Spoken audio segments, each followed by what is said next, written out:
The massive transport shuttle descended through Arcturus Station's atmospheric shield, carrying the newest batch of cadets to the Galactic Military Academy. Inside, species from across known space sat in organized rows, towering Krovic warriors with their 4 arms folded in meditation, graceful Velen with their crystalline skin reflecting the cabin lights, and hulking Torgon whose dense muscle mass made the reinforced seats creak. And then there was Lieutenant Maya Torres. She sat alone in the back, her small frame barely filling half the seat designed for larger species. At 5'4" and 120 pounds, she looked more like someone's lost child than a military cadet. Her brown hair was pulled into a regulation bun, her uniform crisp despite the long journey from Earth. The Krovic beside her, a specimen named Vorkith who stood nearly 8 feet tall, glanced down with barely concealed amusement. "Human," he rumbled, his translator converting his clicking speech into standard galactic. "Are you certain you boarded the correct shuttle? The civilian quarters are on Deck 7. Maya met his 4 eyes without flinching. "I'm exactly where I need to be." Of course, of course." Vorkitha's mandibles twitched in what she'd learned was the Krovic equivalent of a condescending smile. "I forget that your species has only recently joined the Galactic Union. 2 of your years, yes? You must be very excited." Before Maya could respond, a Velen cadet named Crystalline, they all seemed to name themselves after geological formations, leaned forward from across the aisle. "I studied human physiology during orientation." "Fascinating. Your bones are so fragile, and your healing factor is remarkably slow. How your species survived predators long enough to develop tool use is quite the mystery." "Determination," Maya said flatly. The shuttle docked with a heavy clang that reverberated through the hull. As the cadets filed out, Maya noticed the looks, some curious, many dismissive, a few openly mocking. She'd expected this. Earth's integration into the Galactic Union had been rocky. Humans were weak by galactic standards, slow to heal, lacking in natural weapons or armor. They had no telepathy, no enhanced senses, no particular resistance to extreme environments. What they did have was stubbornness. The orientation chamber was enormous, designed to accommodate species ranging from the tiny Pixith to the massive Korthax. Maya stood in formation with her unit, Delta Squad, feeling like a child among giants. Their instructor, a scarred Krovic general named Thrakos, stalked between the rows with the practiced gait of someone who'd seen real combat. "You are here because your worlds believe you have potential," Thrakos announced, his voice echoing off the metal walls. "I am here to prove them wrong. 80% of you will fail. The galaxy is dangerous, and it does not care about your feelings, your pride, or your species' reputation." His eyes swept across the formation and landed on Maya. He paused, mandibles clicking in what might have been curiosity or contempt. "Interesting. We have a human this cycle." Every eye in the chamber turned toward her. Maya kept her gaze fixed forward, jaw set. "Let us see," Thrakos continued, "if humanity's legendary luck extends to military training."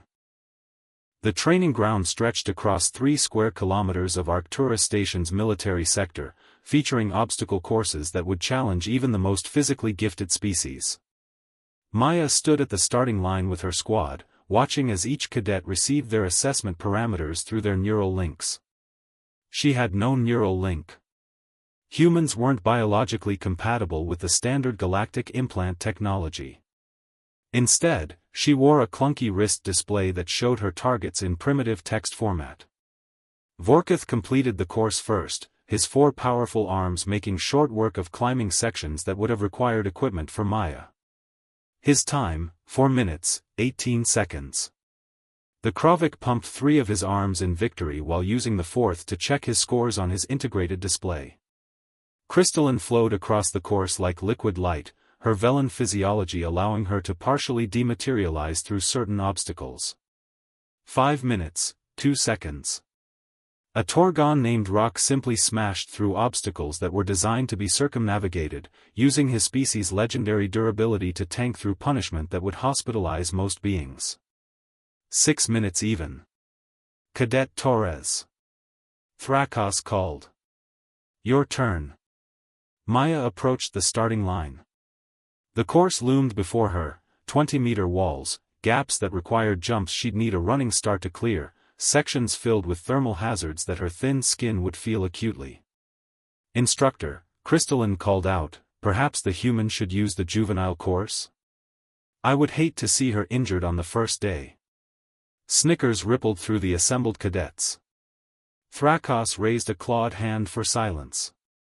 Cadet Torres will attempt the standard course. She wishes to be treated as any other cadet, yes?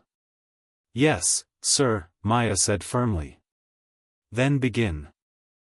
Maya exploded off the line. Where others had relied on raw physical power, she used momentum, angles, leverage. At the first wall, she didn't try to climb straight up like Vorkith. Instead, she ran at an adjacent wall, kicked off to gain height, grabbed a jutting pipe not meant as a handhold, and swung herself up to catch the top edge. She rolled over obstacles too high to jump, slid under barriers too low to duck for larger species. At the thermal section, where rock had simply endured the heat, Maya noticed the cooling vents designed for maintenance access and used them as pathways, staying low where the superheated air rose. Her lungs burned. Her muscles screamed. But she didn't stop. The gap jump, 12 meters across, a test of explosive power, would be her biggest challenge. Vorkith had cleared it easily with his powerful legs. Crystalline had simply dematerialized halfway across. But Maya was neither strong enough nor metaphysically gifted. She noticed the support beam overhead, installed for safety rigging. Breaking stride at the gap's edge, she instead leaped for a wall-mounted rung, swung her body weight forward, released at the apex, and caught the beam. Her momentum carried her across. She dropped, rolled, and kept moving. Interesting, Thrakos murmured. Maya crossed the finish line at 9 minutes, 43 seconds, the slowest time in her squad by a significant margin. She bent over, hands on knees, gasping for air in the station's slightly too thin atmosphere. Pathetic, Vorkith announced. Nearly twice my time. But Thrakos was studying his datapad with an expression Maya couldn't read. The simulator bay was a marvel of technology, a vast empty room that could generate holographic scenarios indistinguishable from reality. Today's exercise was a hostage rescue mission on a civilian station. Each squad member would take turns as mission commander while the others followed orders. Vorkith went first. His strategy was direct, overwhelming force, fast breach, secure all hostiles with maximum aggression. It worked, the hostages were rescued with minimal casualties. His squad mates cheered as the simulation ended with a success rating of 78%. Crystalline's approach emphasized stealth and precision. She had her team infiltrate through maintenance tunnels, neutralize guards silently, and extract the hostages before the main hostile force even knew they were there. 82% success rating. She accepted the congratulations with graceful humility. When Maya's turn came, Thrakos loaded a different scenario, a deliberately harder variant. The hostiles had better weapons, more strategic positioning, and shorter response times. Begin, Thrakos commanded. Maya's holographic avatar appeared at the mission start point with her simulated squad. She immediately did something unexpected, she accessed the station's civilian database. What is she doing? Vorkith muttered. The mission clock is running. Maya spent precious seconds scrolling through information, station layout, recent maintenance records, crew manifests, even the local news feeds. When she finally moved, she didn't head toward the hostage location. She's going the wrong way, Crystalline observed. But Maya was accessing the station's environmental controls. She triggered a false atmospheric containment alarm in a section far from the hostages. Half the hostile force redeployed to investigate, standard crisis protocol. Then she used maintenance access codes she'd found in the records to lock down certain corridors, subtly herding the remaining hostiles into predictable positions. Only then did she move her team into position, not for a breach, but to secure escape routes. She accessed the public announcement system and, mimicking the station administrator's speech pattern she'd studied from news footage, announced that galactic security forces were boarding at docking port 7. The hostiles panicked. Some fled toward the announced location, directly into Maya's waiting team. Others abandoned their positions to set up ambushes at port 7. The hostage area was left with minimal guard presence. Maya's team walked in, secured the hostages, and extracted through a maintenance tunnel while the hostile force was scattered across the station chasing ghosts. The simulation ended. Success rating, 94%. 0 casualties. The room fell silent. Thrakos's mandibles clicked rapidly, the Kravik expression of genuine surprise. Cadet Torres.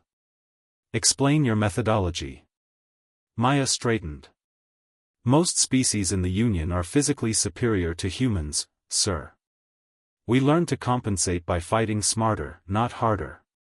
Information is a weapon. Psychology is a weapon.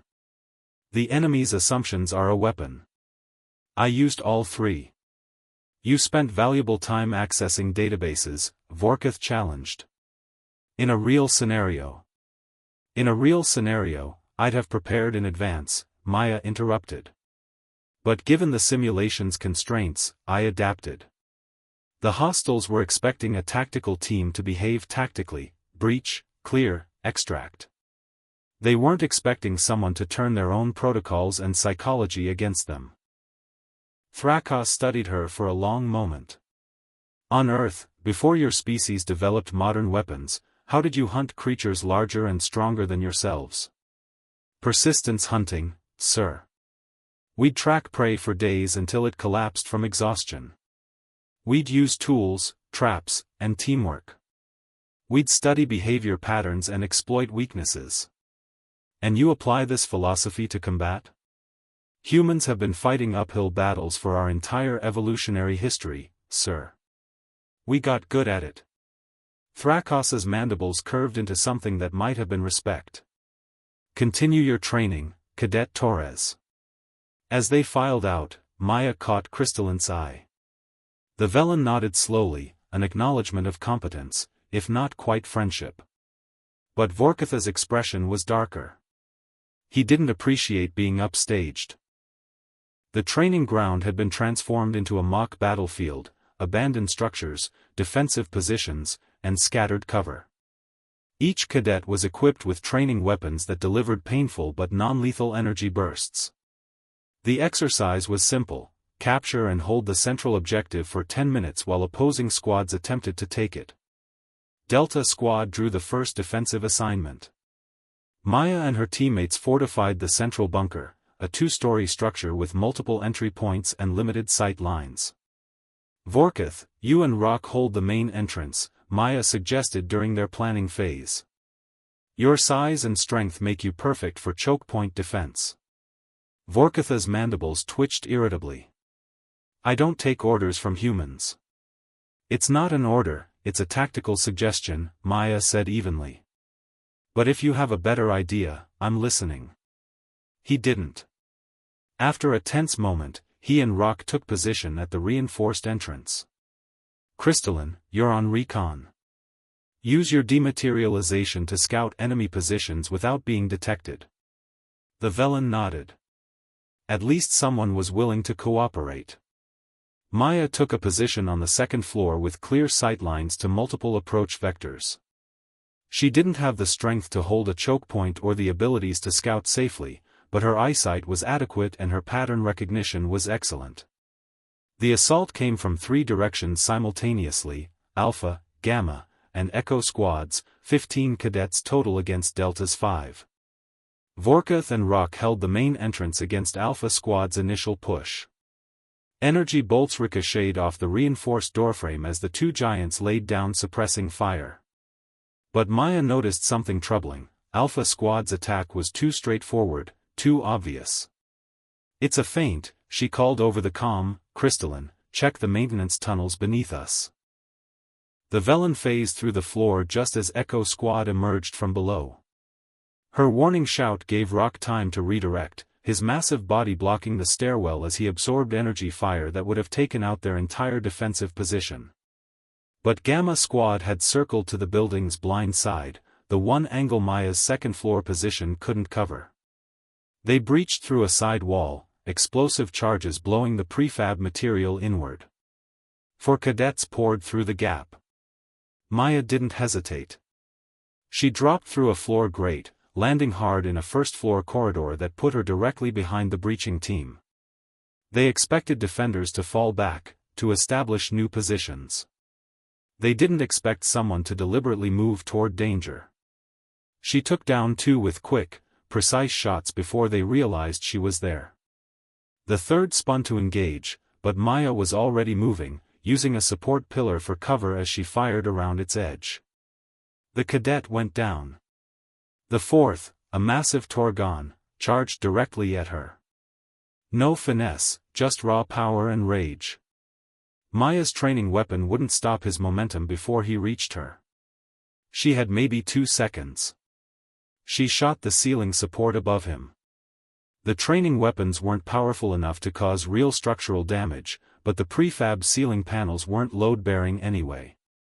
2 tons of acoustic tile and lightweight framing crashed down on the Torgon. He went down cursing, tangled in debris and eliminated from the exercise. Human tricks, he roared. Working smarter, Maya corrected, already moving back to cover the breach point. The battle raged for 7 more minutes. Maya coordinated their defense, calling out positions and suggesting tactical responses while maintaining her own fire discipline. She scored fewer direct hits than her stronger, faster squad mates, but her situational awareness and strategic callouts prevented multiple flanking attempts. When the timer ended, Delta Squad still held the objective. As the simulation weapons powered down and cadets emerged from their positions, Maya noticed the looks had changed. Less mockery now. More calculation, wariness, even grudging respect. Thrakos reviewed the combat footage with the assembled cadets. Note Cadet Torres's decision-making, he said, highlighting her environmental awareness shots. Inferior physical capabilities, but superior tactical application. After dismissal, Crystalline approached Maya in the corridor. That was impressive. Your species fights, creatively. We have to, Maya replied. Earth's evolutionary path put us in competition with creatures that could kill us easily, big cats, bears, venomous snakes. We survived by thinking faster than they could move. And now you bring that philosophy here. The galaxy is full of species stronger than us, Maya said. So we'll keep doing what we've always done, we'll adapt, we'll innovate, and we'll refuse to quit. Crystalline's crystalline features reflected the corridor lights as she processed this. I believe I understand now why Thrakos accepted a human cadet. You represent a different form of strength. Maya smiled slightly. We're really good at surviving things that should have killed us. 3 months into training, the Academy published its first evaluation rankings. The scores were comprehensive, combining physical performance, tactical acumen, weapons proficiency, and combat simulation results into a single numerical assessment. The rankings were posted in the main atrium, a massive holographic display that every cadet would see. It had become tradition for squads to gather and review their standing together, either celebrating or commiserating based on their positions. Delta Squad assembled at their usual time. Vorkith stood with his 4 arms crossed, confident in his performance. He'd dominated every physical challenge, his raw power undeniable. Crystalline floated beside him, her crystalline form shimmering with anticipation. Rock cracked his massive knuckles, already certain of his high placement. Maya stood slightly apart, her stomach tight with apprehension. She'd done well in tactical exercises, but her physical scores were objectively the weakest in the entire cadet class. She'd taken twice as long on obstacle courses, lifted the smallest weights, and posted the slowest sprint times.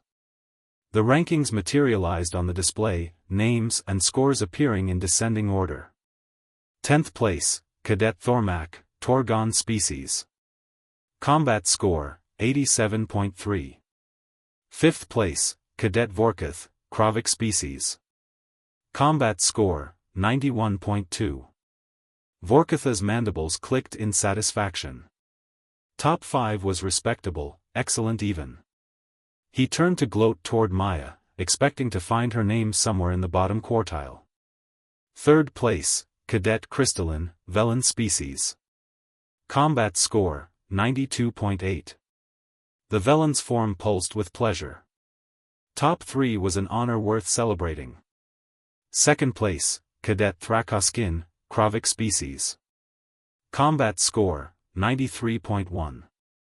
And then, at the top of the display, the first place ranking appeared. 1st place, Cadet Maya Torres, human species. Combat score, 96.4. The atrium fell silent. Dozens of cadets stared at the display, then at Maya, then back at the display as if the numbers might change. Vorkitha's mandibles froze mid-click. There must be an error. But there was no error.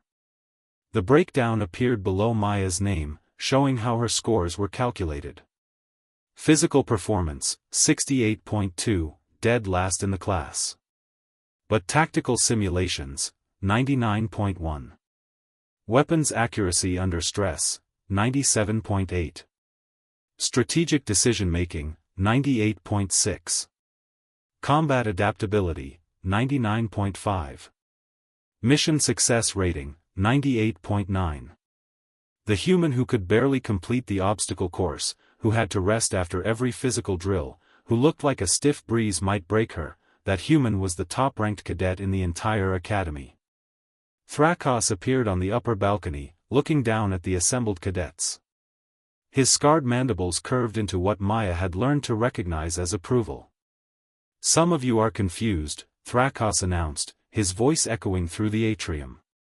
"You see Cadet Torres's physical scores and assume there is an error. There is not. The galactic military does not exist to lift weights or run courses. It exists to win battles, accomplish missions, and protect member species from threats." He gestured toward the display. Cadet Torres has the lowest physical capability in this class. She is also the most dangerous cadet in this class.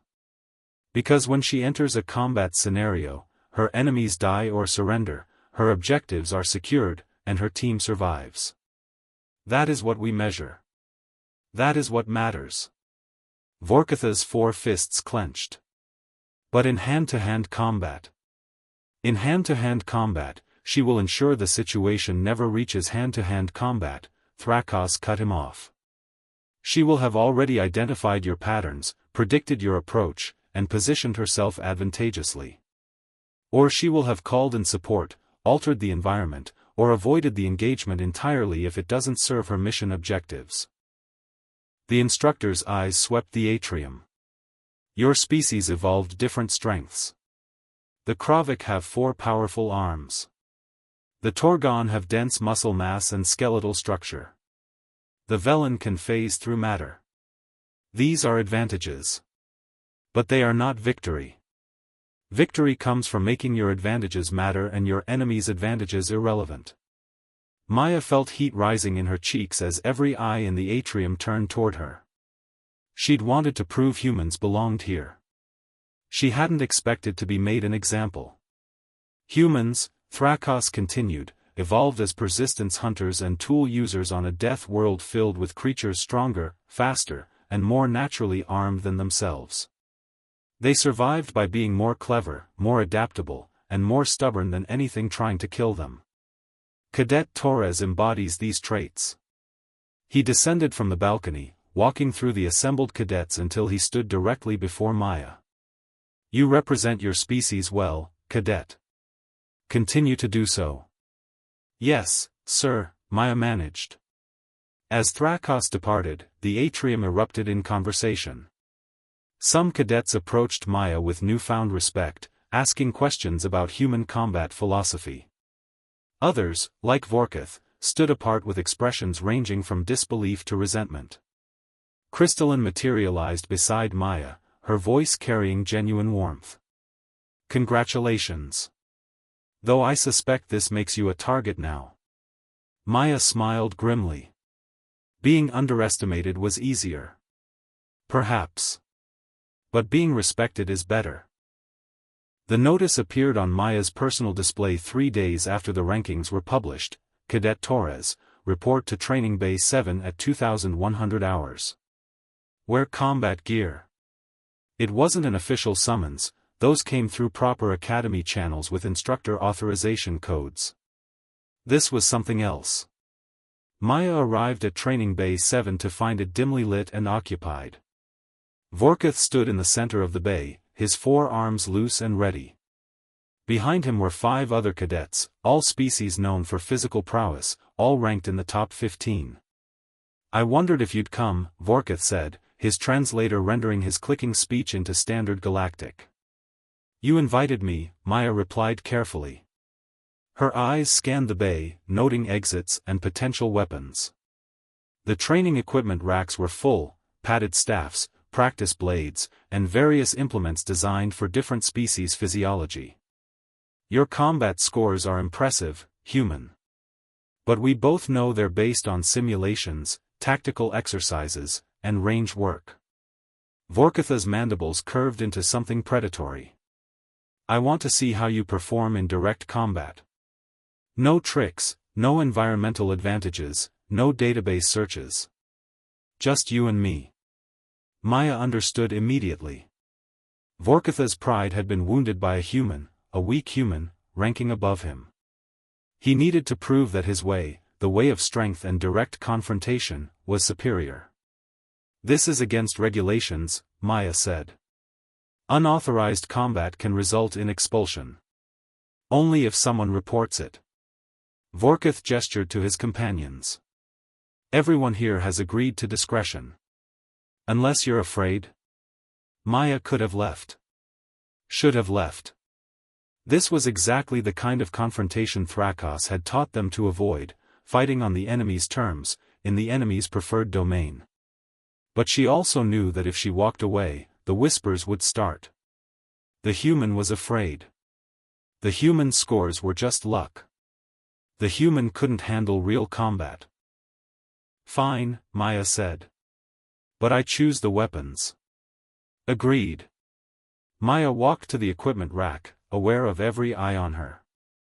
Vorkith probably expected her to choose a ranged weapon, something to compensate for her physical disadvantage. Instead, she selected 2 padded staffs, standard training weapons, 4 feet long, designed to register impacts without causing serious injury. She tossed one to Vorkith, who caught it easily with one of his 4 hands. "Interesting choice. You realize I have 4 arms to your 2? "I'd noticed," Maya said dryly. They took positions in the sparring circle. The other cadets formed a loose perimeter, some recording the match on their personal devices. Maya knew this would spread across the academy by morning, regardless of who won. Vorkith attacked first, his superior reach and multiple limbs giving him immediate advantage. He came at her with a high-low combination that would have overwhelmed most opponents, 2 arms striking high while the other 2 swept low, covering all defensive angles simultaneously. Maya didn't try to block all 4 strikes. Instead, she stepped inside his reach at an angle, evading 3 of the blows while taking the 4th on her shoulder, a glancing impact that registered but didn't disable her. From inside his guard, she struck at his knee joint. Vorkith roared and stumbled back, his extra limbs now a complication as he tried to reposition. Maya pressed the advantage, her strikes targeting vulnerable points, joints, nerve clusters, the sensory organs on his head ridge. She wasn't strong enough to overpower him, but she didn't need to be. She needed to accumulate damage, exploit weaknesses, make him work harder while she conserved energy.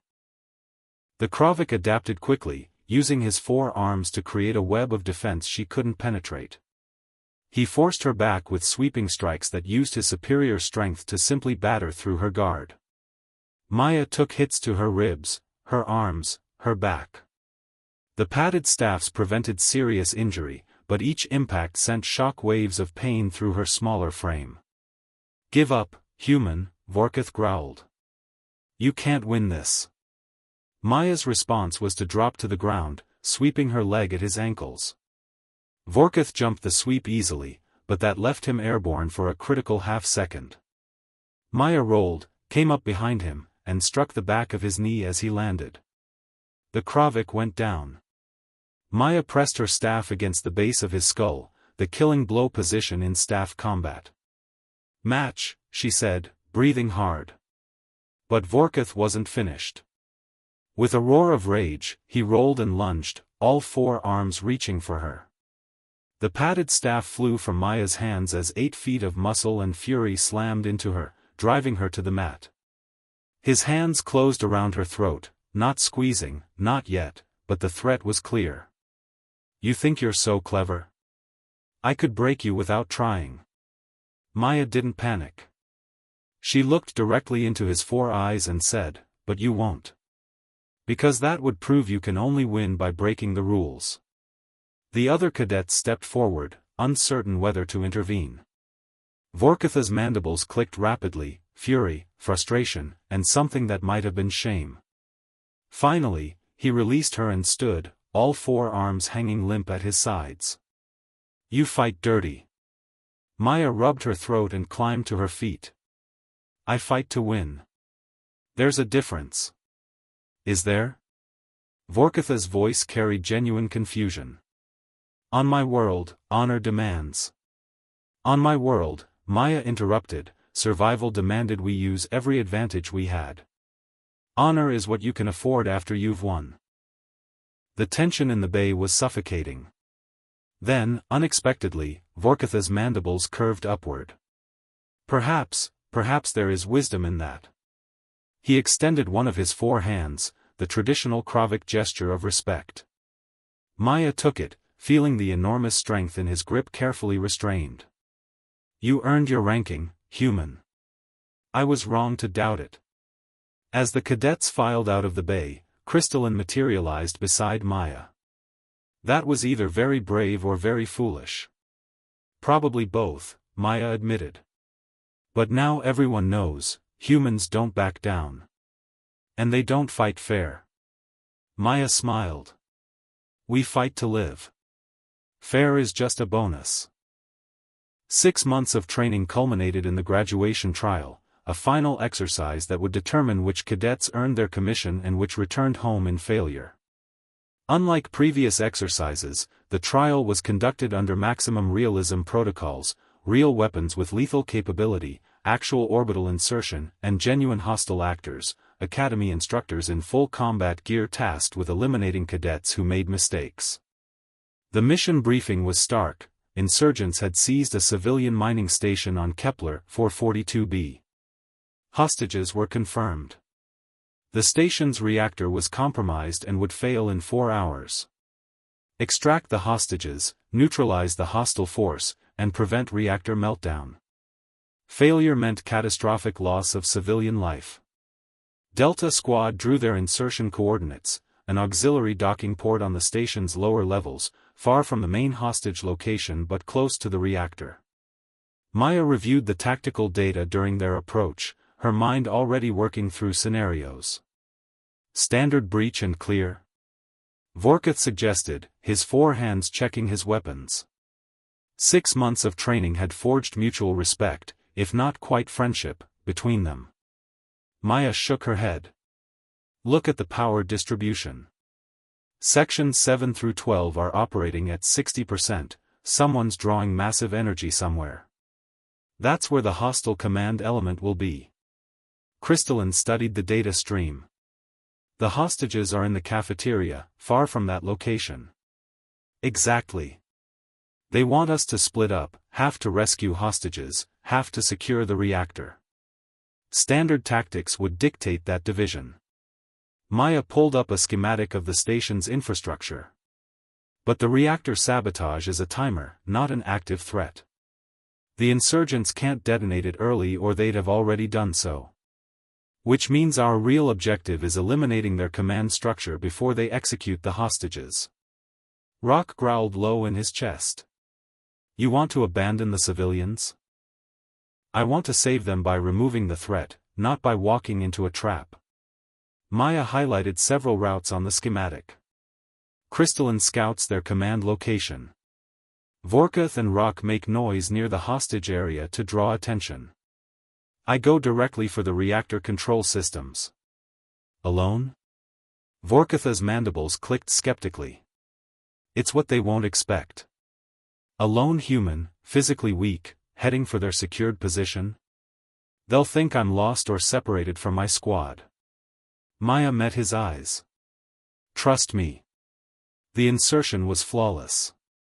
Delta Squad breached the auxiliary port and moved immediately into their assigned roles. Maya split off from the group, moving through maintenance corridors that larger species would have difficulty navigating. She encountered her first instructor actor at a junction, a Kravik in hostile combatant gear. He raised his weapon, but Maya had already dropped into a crawlspace not meant for anyone her size. She emerged behind him and used her neural disruptor at point-blank range. He went down without firing a shot. The reactor level was heavily defended. Maya counted 6 instructor actors in full combat gear, positioned to repel any direct assault.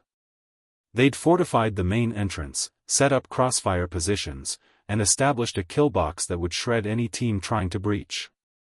Maya bypassed all of it.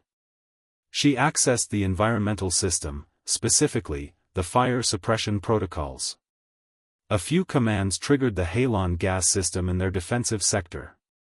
The instructors evacuated their positions exactly as their training demanded, moving to designated safe zones. Maya was waiting at those safe zones. She took down 4 before they realized they'd been flanked. The remaining 2 adapted quickly, one calling for backup while the other laid down suppressing fire that forced Maya into cover. Then Vorkuth and Rock came thundering down the corridor, having completed their feint at the hostage location. The 2 instructors didn't stand a chance against a coordinated assault from multiple angles.